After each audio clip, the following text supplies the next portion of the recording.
Hello, welcome to Reshoot Podcast, an amateur's guide to better movies. To Or gooder film. movies. Gooder film. God damn it. We're nailing Restarting. this, guys. We're nailing this. Hello, welcome to Reshoot Podcast, an amateur's guide to gooder film. All right. Yay! Yes, Woo! my name is Eduardo Soler, and my top movies are Blade Runner 2049 and The Lighthouse. And a fun fact Fun fact about yourself. about myself. I'm not sure. I play Warhammer 40k. All right. Yeah, that's a fun fact. All right. All right. My name is Hector Carlo. Some of my favorite movies are Spider-Verse, Parasite, and Pacific Rim's just fun. And a fun fact. Fun fact, I guess my thumbs are kind of double jointed, depending on who you ask. Yeah. All right. Hello, I am Ruthie Johnson.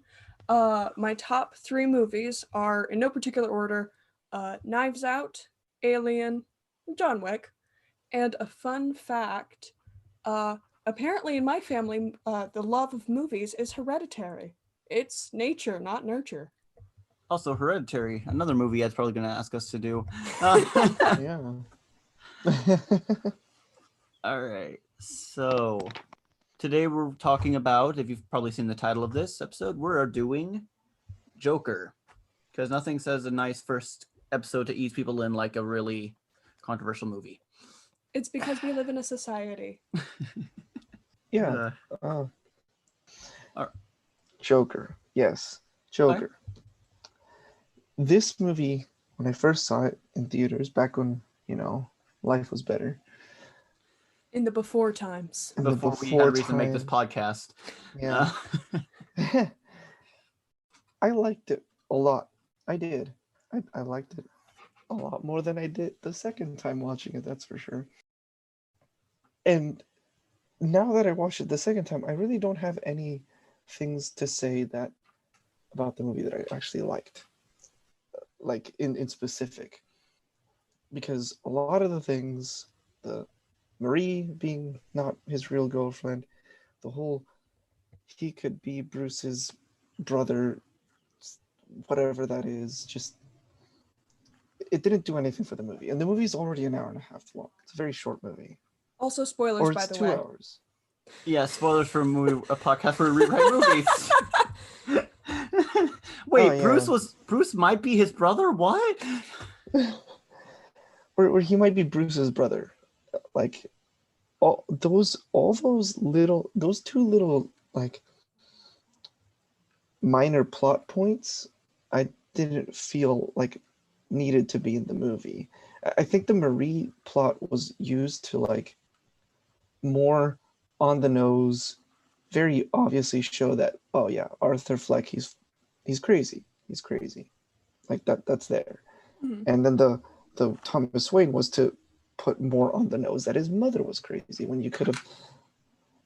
I don't like it when they put things very obviously for people. Like, can I add a comment to that? Yeah. I also feel like with that, I can't stop. It's either just to remind people like this is a DC movie technically. I don't know. Yeah, I was kind of wondering that too. Like, could you take the movie out of Gotham, like take out everything and still have it be Joker? And I think you could, honestly. You could just call it as it is. It's in New York. He's Arthur Fleck. He loses it. He becomes Joker. You could have a reference to, like, maybe he has a Joker comic in the background, but like... You could, I mean, there's a comic where it's in Gotham, but there's no mention of the Waynes or Batman or anything. It's just Joker living his life. It was made right after The Dark Knight, because I guess some comic book writers were really inspired by the movie. Yeah. Make a more realistic Joker. Also, if you take the whole DC Comics shit out of this movie, just all of it, and just have it how it is, it's pretty much Taxi Driver. I think that's why they hired Robert De Niro, so people wouldn't be like, oh, it's a ripoff. Fun fact, this might have been my first Robert De Niro movie. Well, we gotta fix that. At least it wasn't freaking Meet the Fockers like my dad watches, and God, I can't stand that movie.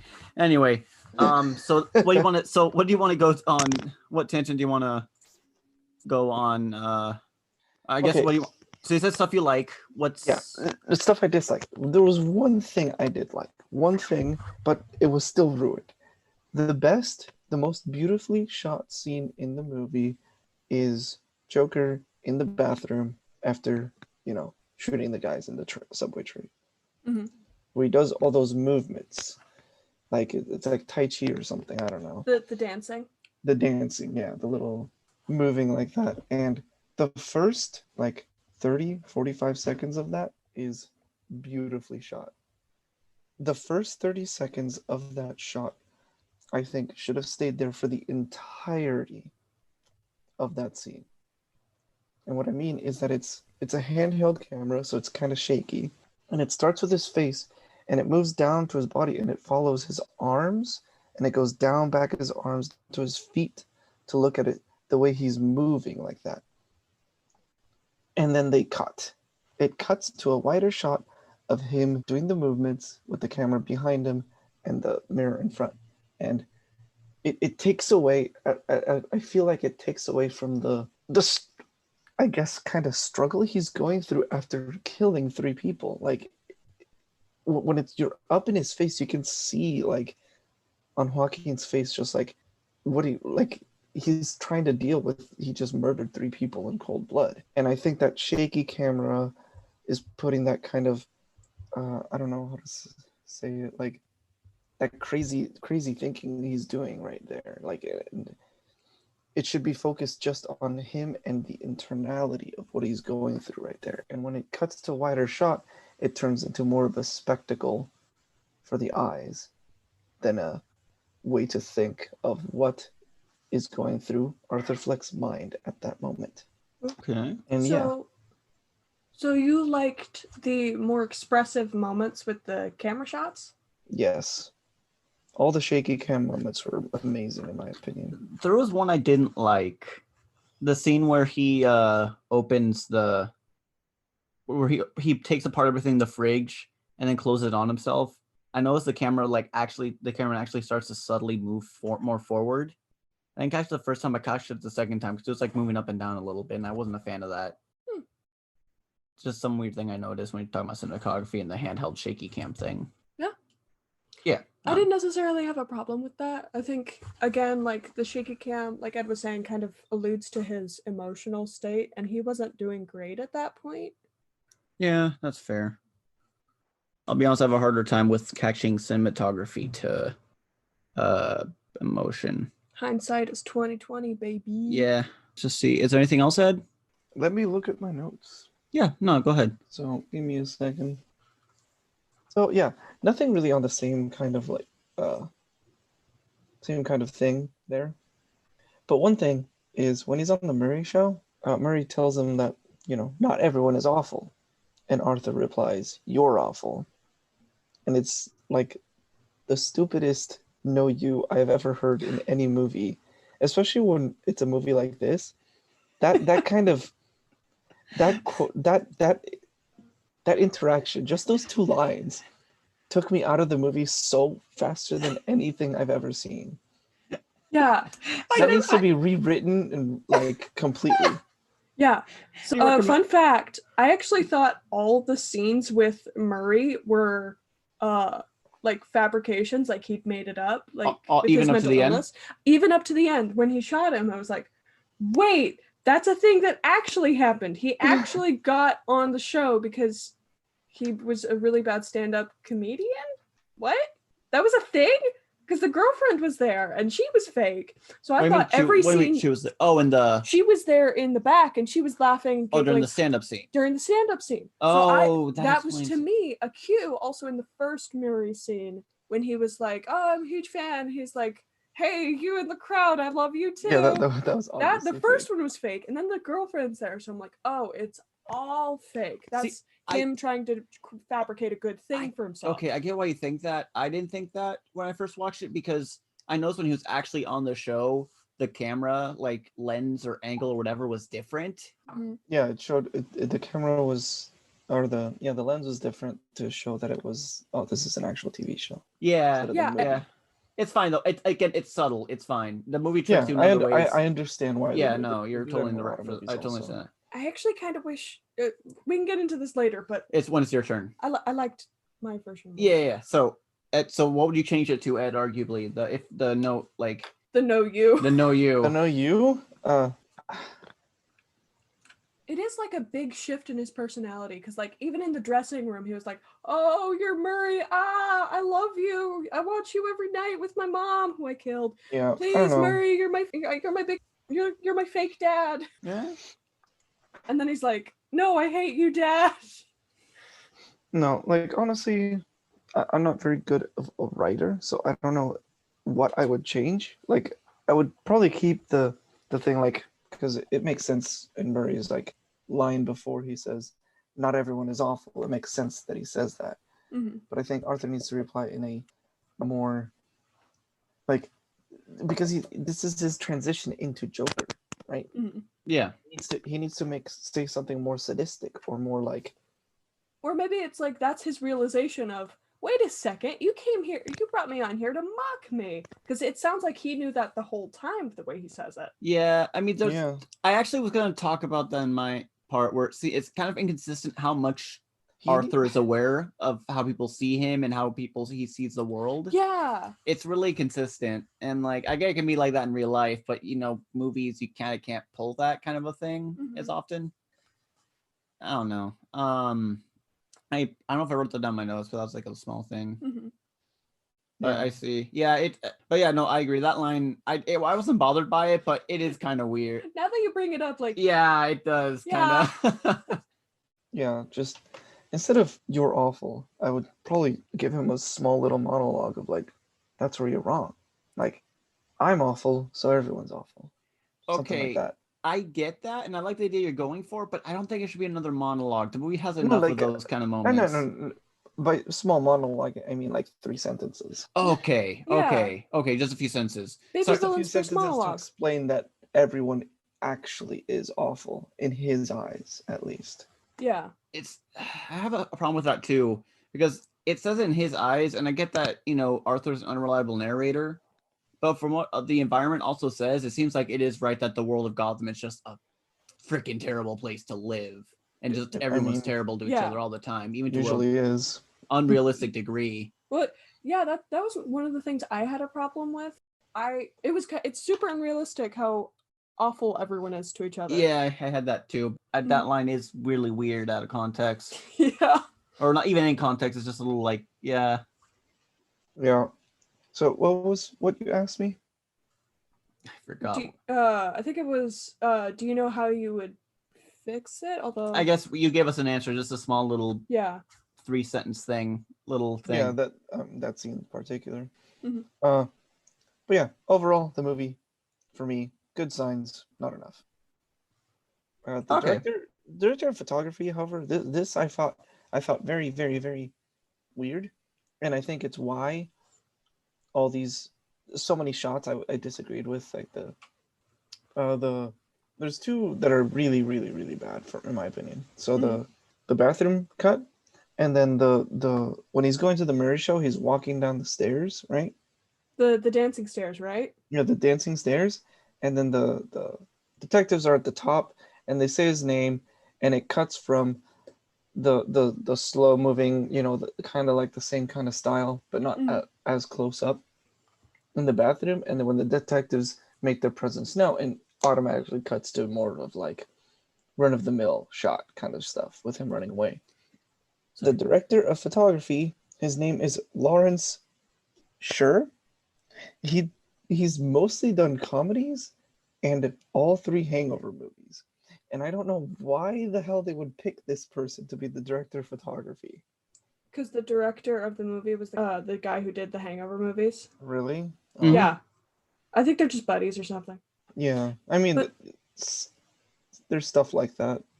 But Hector and I noticed when I saw the movie for the first time, those shots were super inconsistent too, because like when he's dancing, he's like got the cigarette and he's lighting it all dramatically and whatever, and then it cuts to the cops and it cuts back to Arthur and he's like, oh, oh no! And his hands are empty and they're wild and they're flapping in the wind as he starts retreating down the stairs. And then at the bottom of the stairs, he flicks away the cigarette or whatever. I didn't notice he was flicking away the cigarette. I thought he did. Maybe he did, but he's just got a magic floating cigarette in that scene. Yeah, see, like small things like that, like they forget a cigarette in a specific scene. I'm willing to just forgive those. Usually, it is kind of hard to keep track of things sometimes. I usually do forgive it, but for some reason with this movie, it's just a really funny thing of like a cigarette of like normally it's like, oh, this person's here, then they move here, but a cigarette's just kind of funny. Or like a glass moving from the left to the right side. Yeah, I guess That happens in I'm pretty sure Ocean's movies, Ocean's 11. I think it happens in every movie, inevitably. It does. I still need to see the Ocean movies. Huh? What Now we have an the- opportunity to.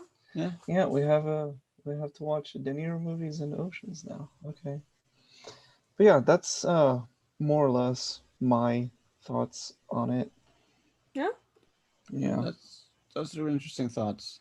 Thank you. Yeah. It's 2 on the nose in the end. 2 on the nose. A lot of things like Yeah. Yeah. I was gonna get into that a bit. I like the subtle points throughout. Yeah. Yeah.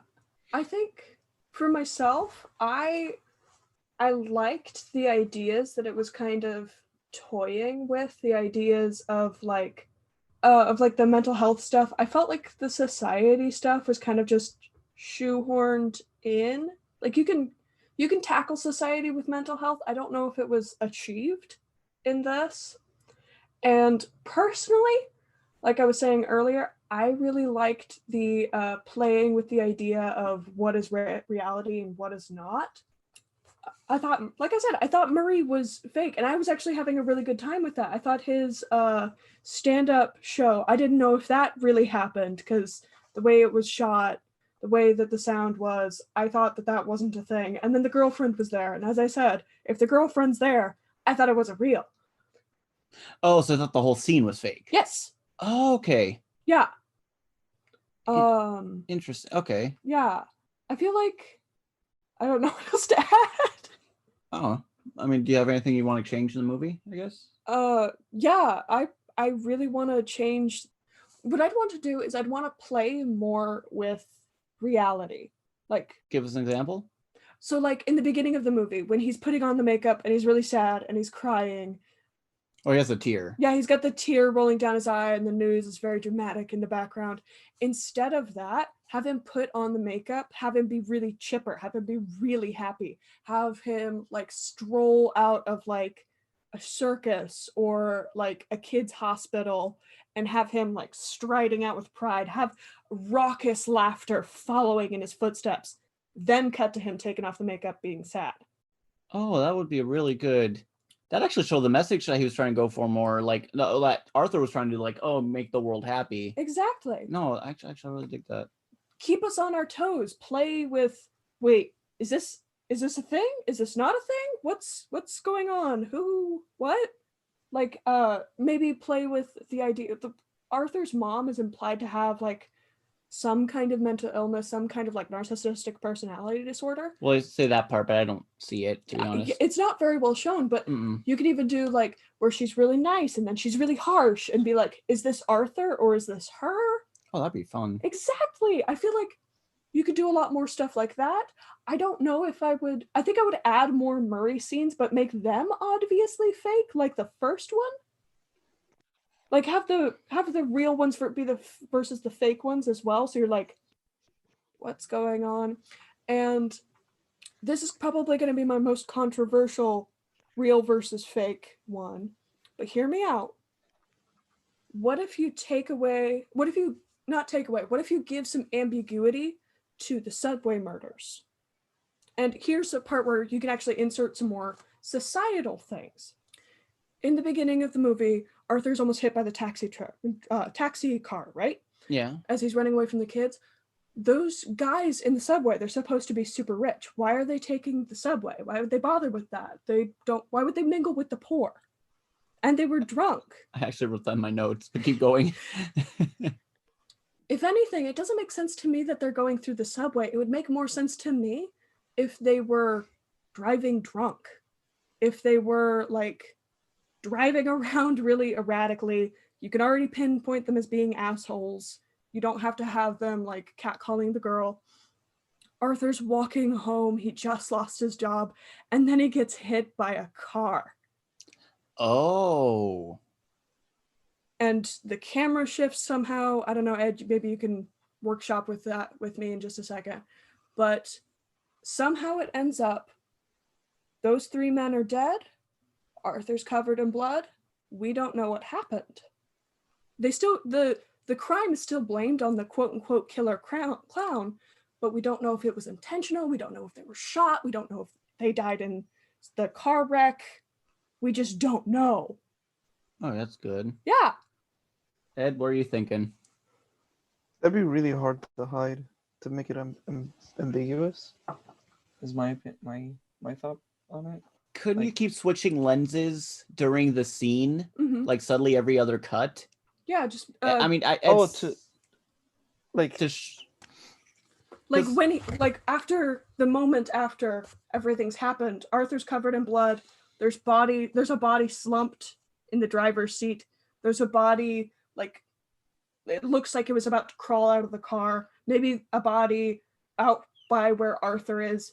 You don't see any gunshot wounds, but you see the gun in Arthur's hands.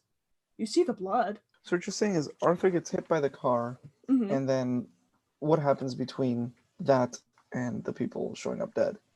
How I'm picturing it happening is he's like crossing the street, car comes towards him, it cuts to black, but you hear like the car accident noises.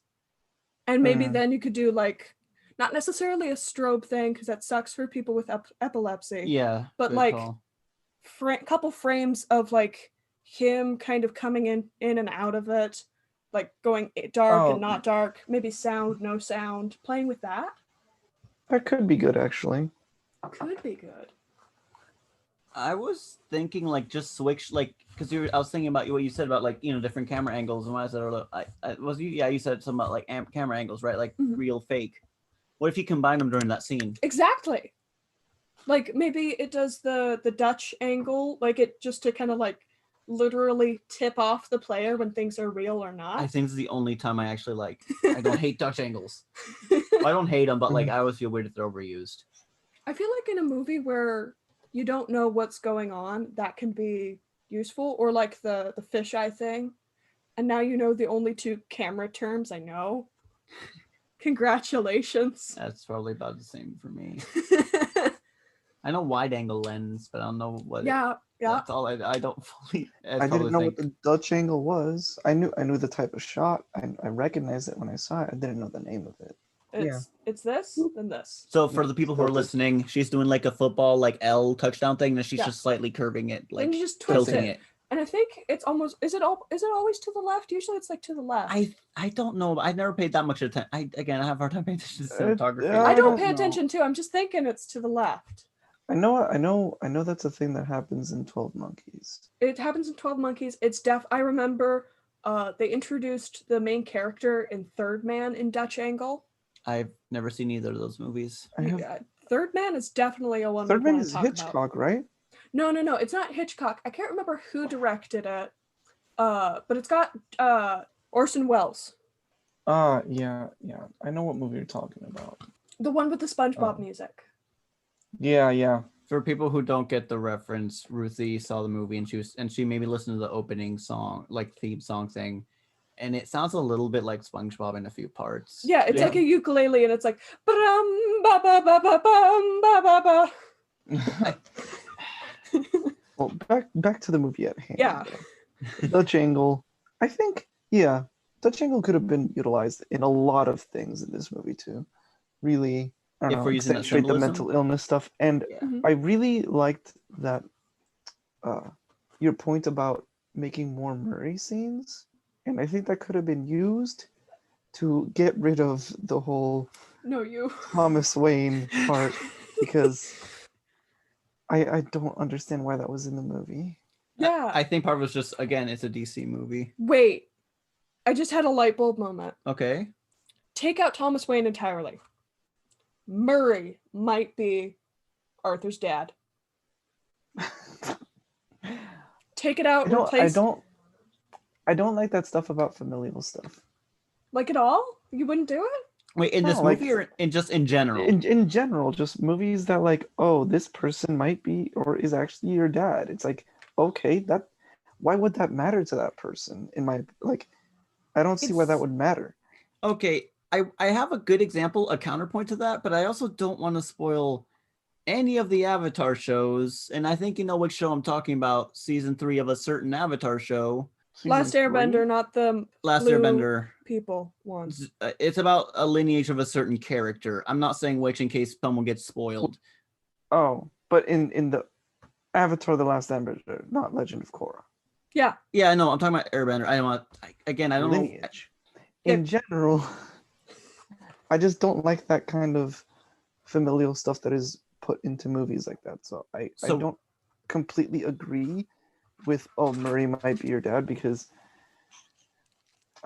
like that happens in so many movies. Like, Well, oh, this person can never make knew it- his parents, and then it's revealed that this person's his dad, and then You can like make for some it reason that makes it a thing, even though he was doing fine, thinking that his dad was dead or his dad didn't care about him. Luke, I am your father. Yeah, I get what you're Yeah. saying, Ed, and I can certainly agree. Like a lot of movies use it as like just a quick way to establish a relationship between these characters. Slap, you're my son now. Slap, I'm your dad. Yeah, no, cause yeah. But with Murray, I feel like there's more of an opportunity to play it up as being fake. Because like, what if in the show it's like, Murray, you're an asshole. You treated my mom bad, and he's like, who's your mom? And he's like, Penny Fleck, and he's like, who the fuck is that? You can even still play with the reality of that moment. Like Penny Fleck believes that Murray's his dad, but maybe it yeah. And Although he that does kind of tip the scales on the is it or is it not question. I mean, he could also be lying. Maybe have him sweat a little bit. Yeah. But like, and I guess that would work because I'd like Murray more than Thomas Wayne Hmm. personally. I don't know. Just I like it. Hmm. I'm worried though, because like I'm not worried. I don't know. There's some bad I don't know how to put into words, but I'm just a little iffy on it. You aren't sold yet. Yes, because I think it does still keep that rich Rich versus poor vibe. vibe because like this man's so distant, but the same. And I guess adding more scenes would work. Mhm. But where could you add those scenes? Does he visit him on set? Does he try to? I would say just pepper in maybe a little bit more in the beginning. Those just like maybe a Murray show episode where it's not Arthur involved at all. It's just like a scene so we know like, okay, this is what it normally looks like. Maybe have one where I just want a little bit more Murray. I don't know.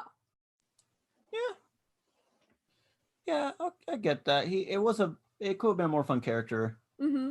I see what you mean. Yeah, I agree with that.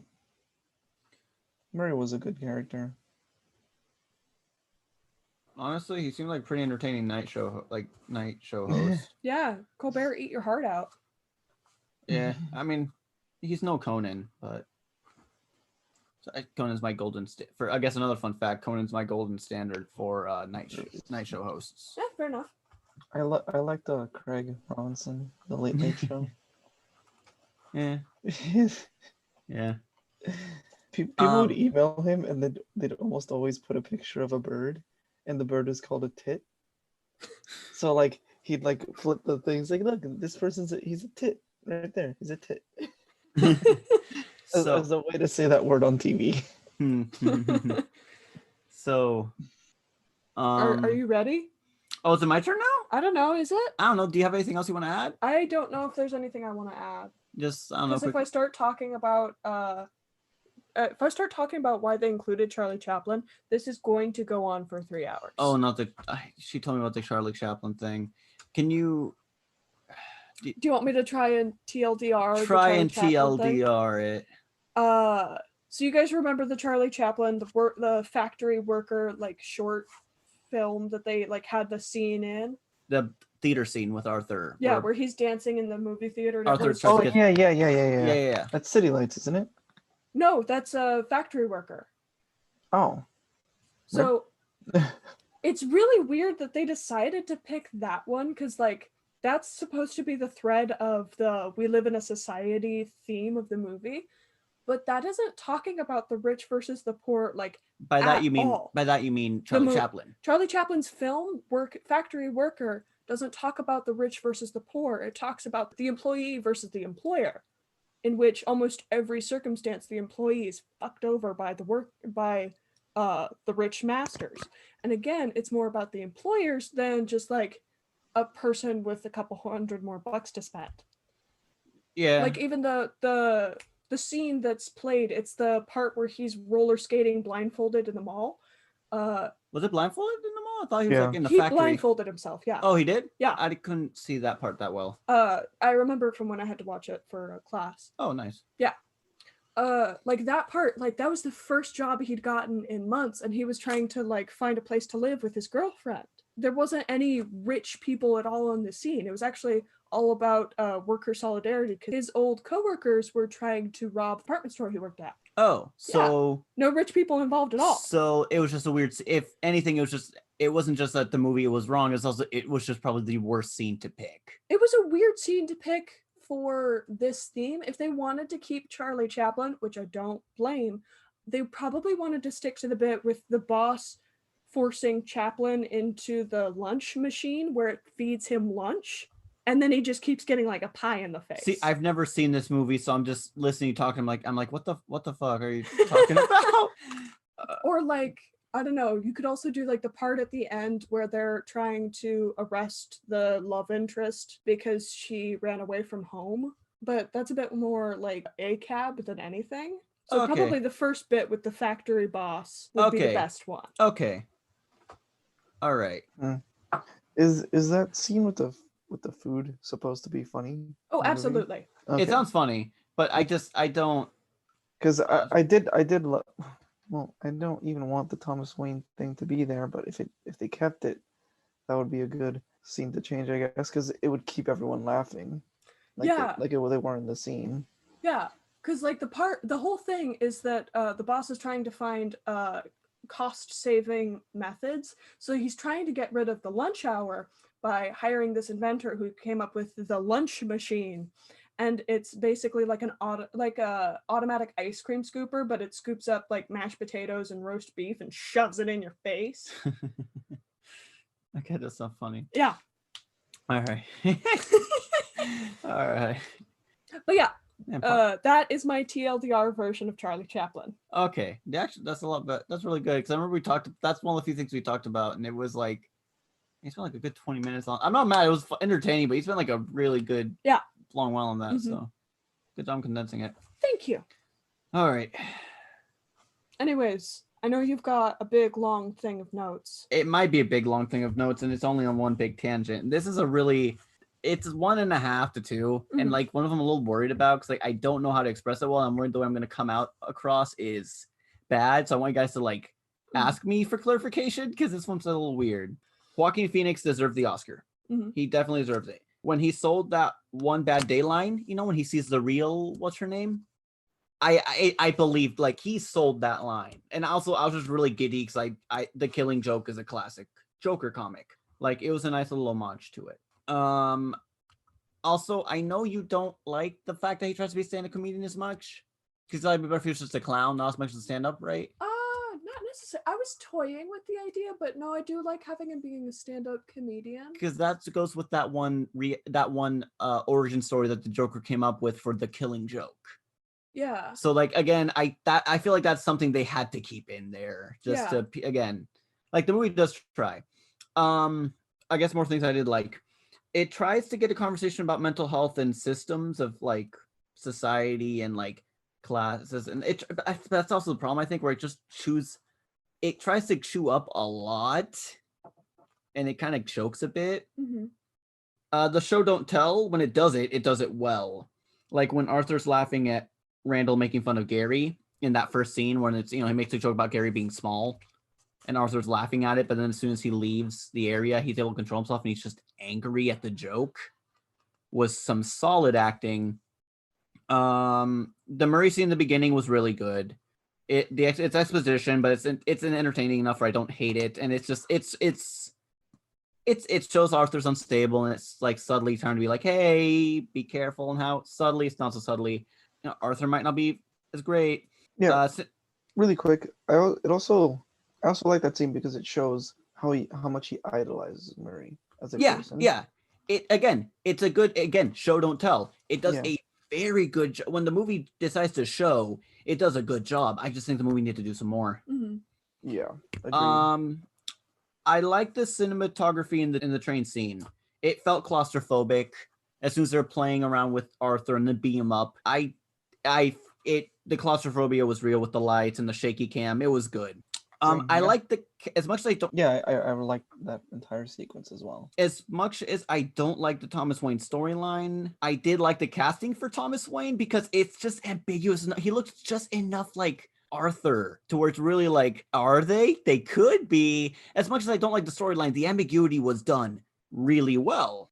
Also, the actor who played Gary does a really good job, and I feel like he does not get enough praise, especially the scene where Randall gets stabbed. And his reaction to it was just really like he held his own with Joaquin Phoenix, in my opinion. Mm-hmm. He wasn't there much, and I can't decide whether I want more scenes with him or just that because he's so good. Honestly, I wish that there was more Gary scenes because from what I heard from Cultural Osmosis, like it seems like Gary was the only one who stood out and stood up for Arthur. But I didn't really get that with my own personal impression. I wish there was more Gary. Yeah. All right. That's the stuff I like. Here's the big list. I wrote like 3 pages on Google Notes. It's bullet points, but like so a lot of it's tangentated, but like, or, like pushed in indents, but it's long. I wrote this in like 2 hours in a weird flurry of writing. So let's see how this goes. So the thing I really didn't dislike, the theme of the rich, like the whole rich people are like stupid or not stupid, like they're like evil bullies or whatever, is really conflicting to me to a degree. I see what it's going for. Like the whole, like Thomas and Murray can afford to help others and they have a lot of power. They can do more and they don't, especially for the mentally ill. And I've kind of found this interesting because, it was kind of implying like Thomas Wayne as the mayor could fix this whole thing. Especially with that line from Penny Fleck is the mom's name, where she's like, oh, he owes it to us. He owes it to us to be a good mayor. He owes the city. And I'm wondering if this is kind of hinting at like the Mental Health Systems Act of 1980. So here's the thing. Jimmy Carter in 1980 gave more money to mental health systems, and Reagan repealed most of the act in 1981 by signing the Omnibus Budget Reconciliation Act of 1981. So basically that gave states the power to review and refine the mental health care of each state. And it also cut the federal budget for mental health by 30%. So basically each state has more control of how mental health budget goes, and federal budget for that is cut down to 30%. And you're probably wondering, Hector, why the hell are you bringing this up? Because this kind of ties into this whole theme of the movie and me trying to kind of just more tie everything together. Mm-hmm. So I didn't like the therapist as much. She just seemed like she didn't really care, and it just kind of shows like, oh, everyone's an asshole, right? I want a little more nuance. Let the therapist have one more scene with Arthur instead of just 2. So 3 scenes. So at the second scene, it's just them talking, same as normal. Maybe she's trying to listen, but she looks a bit distracted, and you think, oh, in Arthur's point of view, it's like, oh, she doesn't care. But at the end of it says she looks at the paper and then briefly puts it down. Camera pans to the paper. It's a little memo or whatever saying, this is the second to last session you have with Arthur. We're being shut down. You give it early. Arthur doesn't know just yet. She doesn't have the heart to tell him. And she's worried about herself, about Arthur. It kind of recontextualizes her not caring. Mm-hmm. So the last session's at mostly the same. It adds to this grimdark, and I'm trying to add more to this grimdark and, surprising black and white world. Arthur realizes she does care, or doesn't realize she cares, but she's trying to be careful. And do you get what I'm saying? Yeah, I can understand what you're saying. What are you guys thinking about this so far, Ed? I like it. It's okay. Good. I had a thing about what about when he asked about my medication, and I guess also for some background, I'm gonna have to let everyone know I work in the mental health field. I worked for a mental health rehabilitation home, and I've worked in kids group homes. I've worked in mental health for about 2 years now. So this is a bit more of a weirder. I have a bit more connection with this. And here's where I'm against. I'm completely different from you guys. I want to keep the Thomas Wayne storyline, but I'm definitely changing it. But I want him to show more. Maybe have a scene with him being more gruff. Maybe they're all looking. Maybe Arthur's passing Thomas Wayne in the city. Okay. And he's nice, and Thomas Wayne's nice in front of the cameras, but he's he make him seem nice and kind and caring in front of the cameras. Like Bruce Wayne is in the animated Batman show, where he cares about people. He's a bit of a playboy, but he has a heart of gold. He kind of has that tone in front of the cameras. Because again, I'm a huge sucker for Batman, so I'd like to kind of keep that more homages and stuff going. But as soon as the cameras are off, he starts treating staff and passerbys like shit. Also, here's an interesting thing. But what about cell phones, Hector? This movie has an implication that it takes place in the 70s and 80s, but it's very timeless, which I actually applaud the movie for. It does that timeless feel very, very well. But at the same time, I guess if you can maybe make it more rooted in the 70s and 80s, I don't see why it can't be a period piece. And, so now if he can just buy off the bad reports and the cameras and the reporting, he can just Thomas Wayne can just pay his way off it. It doesn't matter. It just kind of shows that corruption a bit early on. That this is for him, it's all about image. So, he's a bit of an asshole. That would also play into the ambiguity with him being Arthur's dad. Because if he's so shitty to everyone now, like, was he nice to Penny? Was he using Penny? Or even worse, like, did he take advantage of Penny? Like, how was that relationship? We don't know. I didn't think about that, but yeah, that does kind of add it, because I wasn't touching on the whole storyline of that. I actually did change the Penny Fleck thing, but I'll keep that in mind because that could work for this too. But because that's a good, clever thing. Thank you. So Penny then goes to see Thomas, and Arthur's with her, because I don't understand. Like, he has to bathe her, but she doesn't seem to be weak. Like, she seems weak, but like she don't show her limping or anything or having trouble walking. Like that part. It seems like, but she's mentally ill, but it shows her physically ill too. That part didn't, like, I know she was battered, but she seemed fine when she was younger. I mean, Hector, she's got generic old person disease. It's terminal. So, sorry. So Penny, I guess, wants to go see Thomas, and she used to work for him. That part's for sure a thing. I don't want to keep that part ambiguous. Or maybe I do. I don't know. I personally right now don't want to keep it ambiguous. I thought that part was confirmed. It was confirmed. Thomas Wayne talked how Penny was a crazy person. Yeah, fair. Right, yeah. In the bathroom. Yeah. So Penny Fleck goes see Thomas, and he just loses it on her. He's berating her, telling her to stay away. Arthur's there, and he sees this. And it kind of keeps with that theme of that theme the movie has of don't meet your heroes, they're all fuck ups. But here's the thing, Arthur starts laughing. Because again, he has that laugh which is really inconsistent throughout the movie, but here he is laughing at the whole thing. And he covers his mouth, and tears of anger are showing in his eyes. So while he's chuckling and laughing, you can see his eyes just kind of get angry, and like tears start rolling down, like just furious. So now we cut to the train scene, and now there's a different context as to why he kills 3 rich people, because they're just like Thomas. Also, like Ruthie said, why would rich people take a dirty subway? Maybe Arthur's walking and sees the 3 drunk guys waiting for a taxi. Now it makes sense that people saw him kill the 3 men, because it could have been the taxi driver, it could have been maybe a passerby or 2. Or maybe that is, like, we could combine our things where he's like walking home, and it's not that he finds the 3 rich assholes, they find him by accident, drunk driving. Yeah, but maybe, like Arthur, I think in this also with like the Joker thing, he's too much of like, there's a term called a wooby where it's like, oh, look at the pity of the poor guy. Oh, look, he's the fucking Joker. Like, yeah, I guess an origin story, but you don't have to make him this sympathetic. It kind of gives a weird message. I want the fun-loving, like, I don't give a shit, I will mess stuff up Joker. And I feel like the movie didn't. He turns into that at the end. He turns into that, but again, it seemed a bit sudden, in my opinion. He was going through the first bit, and then he just, at the end of it, he's like, fuck it.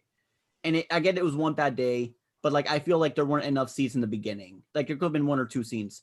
And again, so yeah. No, I don't know. It didn't seem sudden to me because it's kind of like, because you see him struggling with a lot of that stuff throughout the movie, especially with the killing the 3 rich people in the subway. Like, I think that's what's happening in the bathroom scene also. It's just him dealing with, I just killed 3 people. Why don't I feel bad about it? Yes, but this is like a 2-hour movie, and this happens in about 40 minutes to 50 minutes in when he first kills people. And I get you into the setup, but like, I don't know. So Yeah. it's a weird paced movie. And I think the pacing, I'm just trying, I'm doing a weird job with this, but I'm just trying to kind of fix this. I thought the pacing was fine. The only thing that broke up the pacing again was Thomas Wayne. I guess, I don't know. So keep Arthur losing his job with the gun. Although I hate that Randall just gave him the gun for plot reasons. Mhm. Like, he's clearly unstable. Don't give the guy a gun. Like, I don't see why he seemed to care enough for him. Or Really? not I thought that was a setup from the beginning. Yeah, but why would you want to fire him? That makes no sense. Unless it's not implied that if there's an implication that maybe he's jealous that Arthur's the best clown, maybe. But the movie doesn't set that up. So maybe that could be the thing. He gave him the gun to be like, hey, you got jumped. Here's this gun. Protect yourself. But maybe show like maybe a scene before of Arthur being happy, or like Arthur being good at his job and being happy at it and just being good. Or maybe just show Randall being like a decent person at first, because like he's kind of skeevy and creepy from the get-go. Yeah, make it more ambiguous, and then his true colors are shown when he's fired. Yeah. Yeah, okay, I get that. Okay, so I'm not trying to interrupt you. It's just like No, I you're just fine. want to not lose my thought. Mhm. So he loses gun with the job with the gun. He hates Arthur. He hates Thomas. He's starting to hate Thomas Wayne. So now keep the scene where he's still doing the stand-up comedy, by the way, in this version. He is still doing stand-up comedy, but it's more of a way to cope with the fact that he has now lost his... He's jumping into it now because he's lost his therapist. And he's like, I need something to help myself. I'm going to try stand-up comedy. And that's a sub for later. So he's sneaking into the theater, right? But now the conversation is different with Thomas. It's like, how could you do this to my mom? She clearly looks up to you. And he's like, she's a loon or something like that. And then Arthur laughs again without wanting to. Mm-hmm.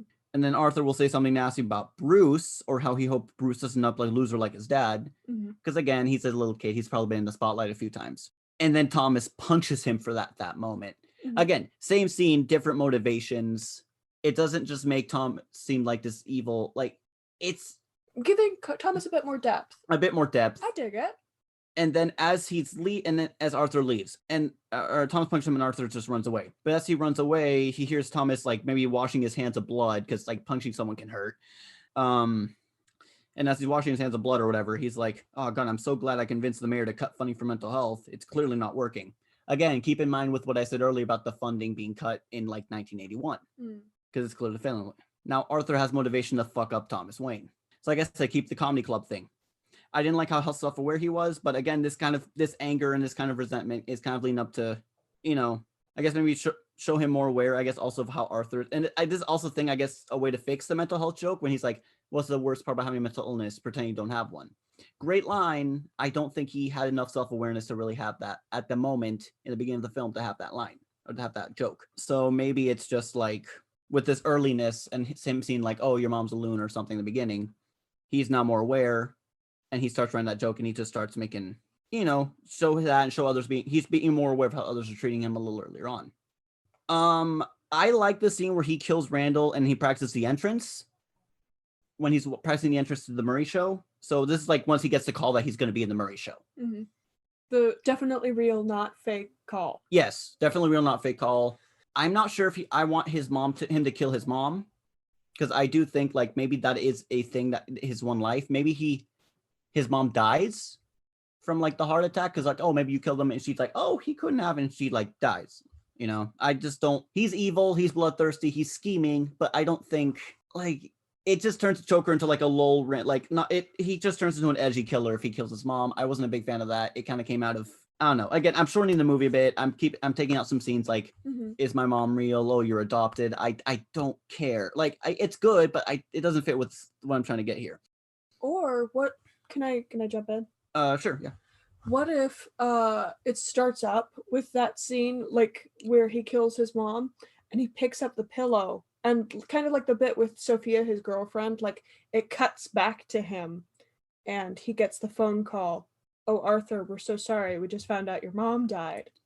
Okay, I can dig that. I can dig that. Again, more ambiguity, more. Yeah, I don't see him hating his mom because in this movie, or having resentment towards his mom in this version, because he's literally trying to stand up to her for her with Thomas. It's a good deal. I just don't think. Yeah. Again, it just felt, I don't know. So here's the thing. I feel like, the Joker, the Dark Knight, Joker's like, oh, do you really think I'm the guy to have a plan? He has a plan. I kind of like that version of the Joker that plans just for chaos's sake. So here he is, he gets a call from Murray and he's like, oh, I can use this. I can use this 100%.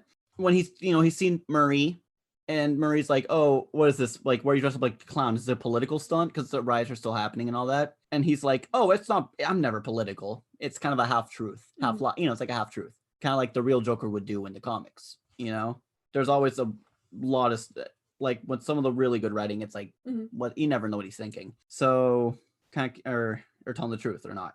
I guess I don't like the line where he's like, Arthur's like, no one's civil to anyone anymore. I guess the movie never showed civility once. No one was civil to each other except for Gary. Bless Gary. He doesn't earn that line. So, he's still real quickly.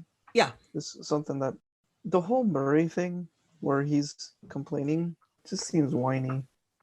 I think it could have been acted and written better. He just seems so whiny. That's all I wanted to say. Yeah, I get that. But here's the thing. In the Murray show, he also calls out Thomas Wayne because usually, again, Thomas Wayne's been paying everyone off. Why would Arthur be paid off? He hates Thomas Wayne. He calls out Thomas Wayne in front of everyone. Audience gasp. Audience gasps. And you know what? Maybe he's just so sick of everything and he sees... Maybe having a thing of Murray and Thomas Wayne being friends. Maybe have Thomas Wayne show up in the Murray show once and they're like great, clearly friends, even outside the camera. Mm-hmm. And just to send a little more of a message to Thomas, he still shoots Murray. Maybe keep the joke line about the... Wayne was in the Murray show. Yeah, he was. But I think, you can play it up a little bit more. You could also have it like on the newspapers, like have the two of them together. You could have the two of them on the news where like Murray's campaigning for Wayne. Yeah. So they're clearly friends. And then keep the line about what do you get when you cross like a mentally ill person with a society doesn't care about him, if I think's how the joke goes. Yeah. You get what you fucking deserve. Society that Yeah. But keep that line in because I love that line. I love the ramping up. And this now has a different motivation of him ramping up. Mm-hmm. He hates Thomas Wayne. He hates Murray. He hates everything they represent and how they don't help people who should. They have the power. They have the influence. They don't care. And he fucking shoots Murray. And you keep the same line. I think it should, if the way I picture it, it should still have that same it should still have the same thing. And then the rest of the movie the rest of the ending plays out the same. Although, and now that everyone fucking hates, people know what's going on. They clearly, Arthur's rescued by the other Joker rioters, clown rioters. They now know that Thomas Wayne Thomas Wayne really pissed off Arthur. So a lot of them really go after Thomas Wayne. Mm-hmm. And just because this is a one shot, fucking kill off Bruce. I don't see I don't know. The movie has this thing where it tries to be edgy and grimdark, but it'll either go the wrong way or it doesn't go far enough. You want to make it grimdark?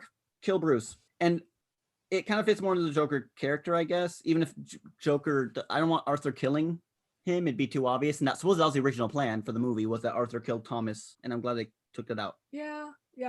So that's one of my things. If you guys aren't tired, I have one more and it's not as long. Okay. I'm ready. Okay.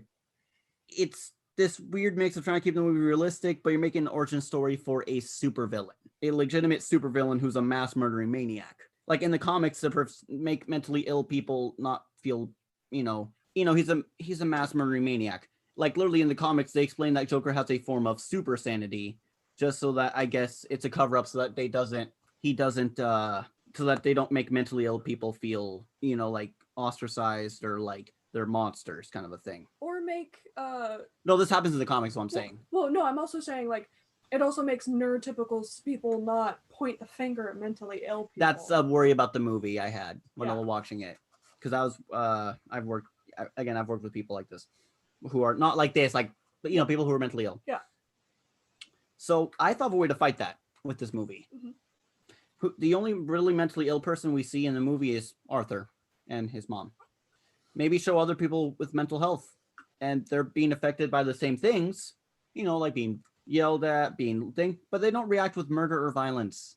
Maybe show them acting normal in other scenes too, like show them talking about the big game, or maybe they'll while talking about the big games, they'll add a weird thing, like, the big game, like, yeah, the game was great, except for the part where like God came down and did something or other. Like, seriously, while working in mental health, a lot of the people I spent a lot of time talking with one guy about Star Wars. We just talked Star Wars a lot. Once in a while, he'd go on a weird tangent. It's fine. Talk about how like the snakes turned off the TV. It's not always like that. Yeah, Like I know. Like one of them would say like, oh, like, or maybe one of them will be normal. But like if you mention, like, for example, this one, maybe Thomas Wayne, he's like, oh, Thomas Wayne hates me. He says my name on the TV every time. Not true. It's just a thing. And that actually is based off something that happened in my job once. So maybe some word salad. Also, fun fact, mentalhealth.gov says people with mental illness are 10 times more likely to be victims of violence. So basically show that. Show it. Show them being maybe hurt. You want to bring a light to mental health and how people treat people with mental health? Maybe show a few of them getting hurt. And this is a really controversial part, because like I don't want to see it and I don't want to trigger anyone, but like if this movie's trying to be all edgy and grimdark, show it. Yeah, maybe you could show not explicitly people hurt, but like as an example, like show Arthur in the like waiting room for his social worker, and he's talking with a couple people there who he's kind of befriended, and one of them is talking about like their worry of like, I think this place is shutting down. Someone else is like, oh, you're being paranoid again. I don't know. Yeah. Stuff like that. Yeah. But I also meant like physically getting like I know, but hurt. I know. You're right. Again, I just wanted to show like there's others who are. I don't want people who with mental health disorders to be labeled as others, and that's kind of the movie has a problem of accidentally doing by not giving enough representation to show that mentally ill people aren't a monolith. Yeah, and the waiting room thing, like maybe just show some of them with like bruises and black eyes. Oh yeah, especially one who's like shaking like that. Yeah. Show them. But okay, so like here's the thing though, like you bring up a whole bunch of points, and I know that all of those points can't be fit into the movie. Like yeah, they kind of had to pick, and I think they just picked on staying with more of the Joker part than anything else. Yeah, I know, and I don't think it has to be like are you talking about specifically the last part with people with mental illness? Yeah, like maybe they would instead of focusing more on the Joker thing, focus more on the mentally ill part of the movie. Instead of focusing on either of those, focus more on the society, rich versus poor people kind of thing. Like there's 3 different movies you can make here. Yeah, that was something I actually wrote in my notes. Let's see. The movie is trying to paint a picture of everything wrong with society, but it's trying to do that with a disco ball instead of like the opposite of rose-colored glasses. I don't know, sunglasses, just dark glasses. Yeah. It's grim dark glasses. Get them today. Yeah. But like it's trying to spread itself so thin, talking about why everything sucks. It kind of fails to do any of the why things suck, because like talking about like mental health, it makes everybody assholes. It makes everybody but Arthur seem simple without any kind of. And then it gets even more confusing with the unreliable narrator that is Arthur. Yeah. Playing with the society thing, like it just distracts from the mental illness. And again, like why do you even care? Everyone's assholes anyways. You kind of you're rooting with Arthur to watch the world burn, and that's not necessary. We should be like, hey, this is weird, right? Like we shouldn't be cheering for him, right? There's been a few movies where it's done well. Exactly. I have one in Parasite comes to. I know you haven't seen it. And it's not world comes to burn, but it's just like a weirdness of the movie, and it does actually come into play. It's just a weird. I don't want to say anything because you haven't seen it, but like, yeah. I don't know. Anything else? I guess because like I was trying. With the mentally ill thing, I thought it was just like a few scenes here and there. Yeah. It wasn't too much to cover. I don't want to take up more of the movie. It was just more like. I feel like they don't necessarily need scenes independent, but like. Speckle it in with what we got. That's what I meant. Yeah. Like maybe while Arthur's walking to his apartment, he hears a few mentally ill people talking about the big game, and then one says like, "Oh, like," or they'll look into Arthur's eyes like spaced out all of a sudden, which again has happened to me, where one of them was talking to me and they just stare at me, then the eyes for like 30 seconds straight, like if I'm some kind of monster. Yeah, just stuff like that, just a little bit speckled in throughout the movie. Thank you, Ruthie. Yeah. I guess that's all I have to say. I guess, I mean, I don't know if I took the reshoot thing a little too far with literally changing the entire plot and recontextualizing certain scenes. I mean, no, that's the premise. Yeah. Congratulations, you win the podcast. But yeah, is that all or like what? That's all I have to really say. That was all my notes. Yeah. Yeah, I had notes too, but I kind of focused on just 2 or 3 points in general. And that's fine. That's fine. Yeah. Mm-hmm. Yeah, I just kind of just took notes on everything and then I gleaned from it later.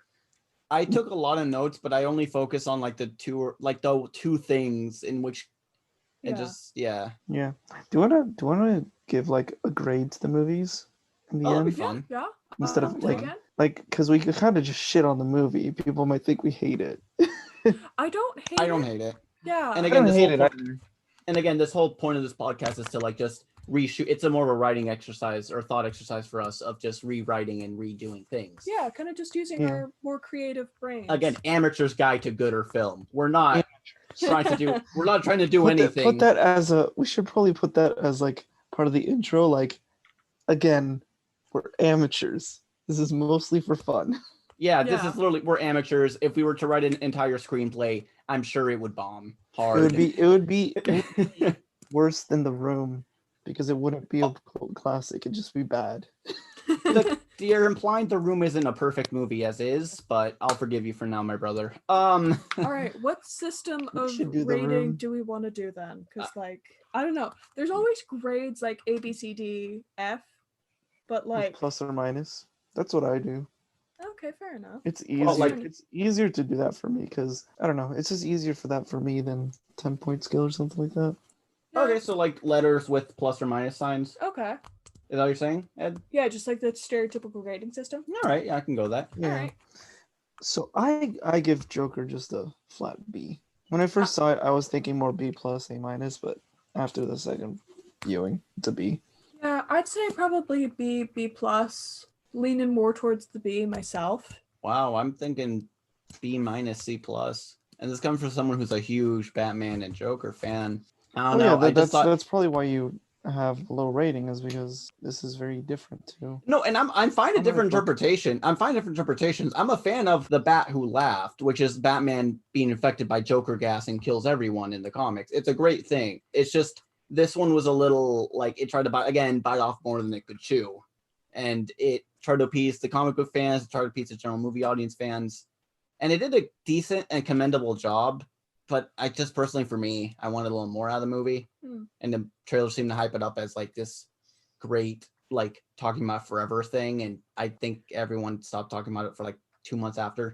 Yeah. So Yeah, that's the thing. Like, also Parasite came out, and I sorry, I didn't mean to interrupt. There's a Parasite came out, and I thought the movie did better with it, but that's one thing I noticed. Like Joker, when it came out, it's like everyone's talking about it, and then like a month later, people just kind of stopped. Yeah, I didn't see the movie until like 2 weeks before we recorded this, and I was expecting so much more because of all like the cultural osmosis, like what people were talking about it, but like it didn't quite reach the hype. It didn't change my perspective on the world, and maybe that's just because like I already held those views and I didn't need a movie to change my mind. But like, yeah, like I said, sorry. That's go an on. interesting point that you said that you already held those views, but you didn't need a movie to change your mind, because I remember showing my friend Blade Runner, the original one, and he didn't really like it because the whole point of Blade Runner is like, oh, artificial humans are the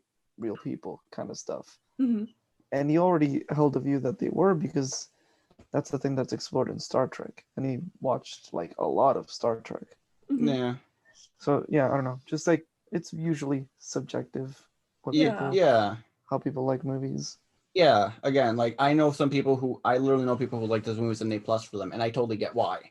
And I totally respect that. It's just Yeah. I don't know. I just wanted a little more out of the movie. There are some objectively bad movies. You better not say The Room. No, not The Room. More like Trolls 2, even though that's memeable also. Isn't Trolls 2 like They're eating her, and then they're gonna eat me. Oh my god.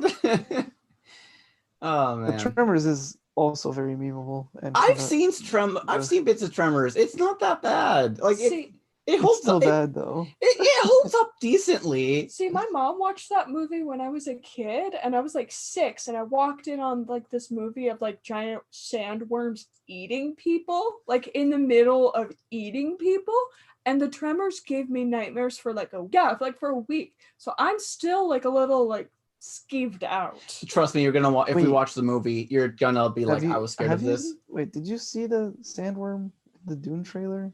Yes. No, it's not the sandworm. It's explicitly the The- tremors. The Yeah. Tremors. Yeah, The What, whole what did series. they call them? What did they call them? I never got that They far in the give movie. them a fucking name. I saw the first 25 minutes or so. I've seen the first 3 Tremors. There's like Okay, 4, so for 5, context, 6. I guess for context for people who are listening, Eduardo's like the biggest cinephile out of all of us. Ed, how could you do that to like To how could you- myself? Was I'm that not was saying this they're a bad have to- version movies. of self-harm? I'm not saying they're bad movies, but like again, I've never seen them, but like they're not the highest quality, and you tend to be like a connoisseur of film.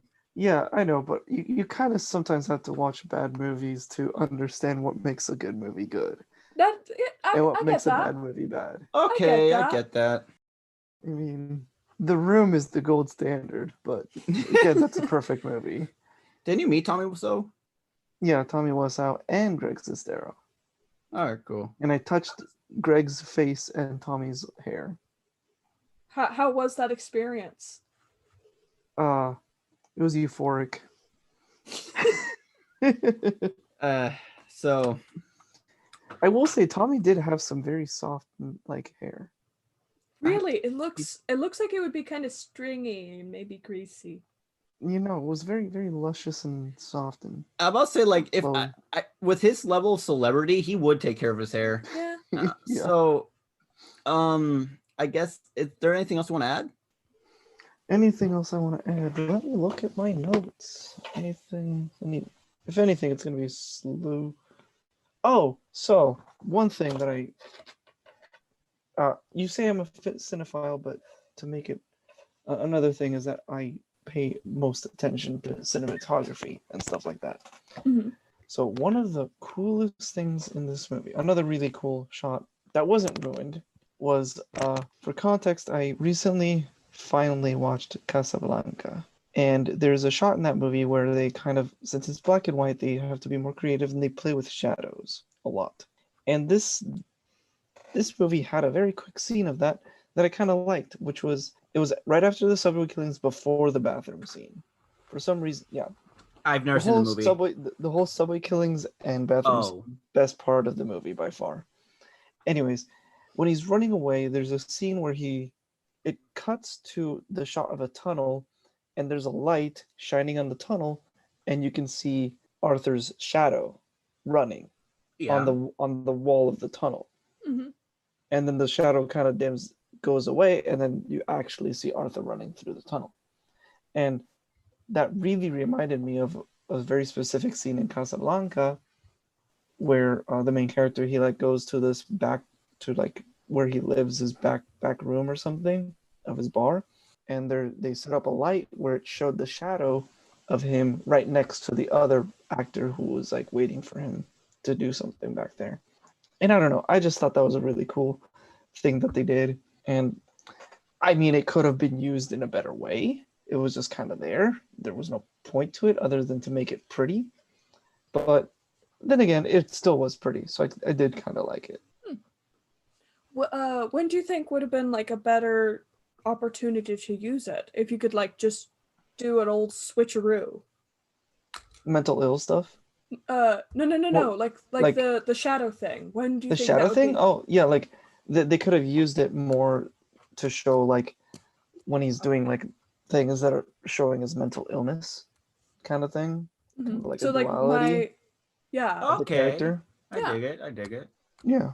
Another thing is there's a smash cut when he's talking to the therapist. There's a very quick smash cut after she asks like, "Do you understand why you were at the hospital?" And it cuts to him like banging his head on the door. I like that. Yeah. Also, That seat's out of place, but I think it's also just there to set up the fact that Arthur has a stupidly strong head because he keeps hitting shit with it throughout the entire movie and it doesn't break. And it literally culminates to the scene where he gets hit with the taxi and he stands back up. Mhm. I don't know. Yeah, I I know. just thought that was a really interesting and kind of almost comic book silly level of in-universe explanation of why Arthur doesn't die a couple times. So I actually do like I don't know. like smash cut is a thing people use, and it's Oh. used to do that, to like kind of like shock you into like, what the fuck. Or I'd see it more used for comedy, like quick little cuts to explain the Yeah. joke. Yeah. Yeah. But I guess it makes sense considering what's his name, the director does a bunch did the Hangover movies. I think he Yeah. did the Hangover movie. He did the Hangover He movies. did. The director, yeah, and the cinematographer for sure. Yeah. Yeah. I still need to see those movies. But I've yeah. seen like all the parody versions from other shows, from like TV shows mimicking it. I literally did a parody version for a D&D game once for a bachelor party. My friends never caught on. It was great. Anyway, Yeah. is there anything else you want to add? All right, anything else you want to That's say? it. All right. That's all I Well, have. thank you everyone for listening. Tuning in to the pilot episode. Yeah. Thanks, Ed, and, for hanging out with us. It's been fun. yes. Next time we are going to review. I think we talked about this, right? The Lighthouse. Did we? Did we? I thought we did. I thought we had settled on a movie to review for next time. We did The Lighthouse because that's your turn. And you Or want The John Lighthouse. Wick? Or John Wick. Lighthouse or could do John John. Wick? Which one? Join us next week for John Wick. Or maybe not next week, just whenever we come up with the next episode. Yeah. I have to Next figure out how time. to edit this thing. Oh Join man, us John next Wick's time for John Wick. John Wick's a near perfect movie in my eyes. That one's gonna be hard. It'll be fun. Yeah. Yep. It's pretty good, and like it's not very heavy on plot story, so Yeah. it's gonna be hard to like. Yeah. Don't We'll worry, see I'm though. not gonna pull like a they should have shown the dog being killed in more brutal fashion. Oh no. I know, because like I'm worried people are gonna think that because first episode I mentioned like they should show like people with mental illness being beat, like it's like I just want to show like it happens, not that I'm not some sick guy. You're who not wants to see condoning that. it. Yeah. I'm not condoning it. In case some people don't get it, for the record, I am definitely not condoning it. Okay. Yeah. So join us next time for John Wick, where we try and find bad things about that movie. Or at least stuff, even if stuff we really like, just stuff we want to change to make it a little better in our eyes. Yeah, Yeah. that's gonna be really hard for me. It'll be fun though. Good exercise. Yep. All right. Have a good day, everyone. Bye.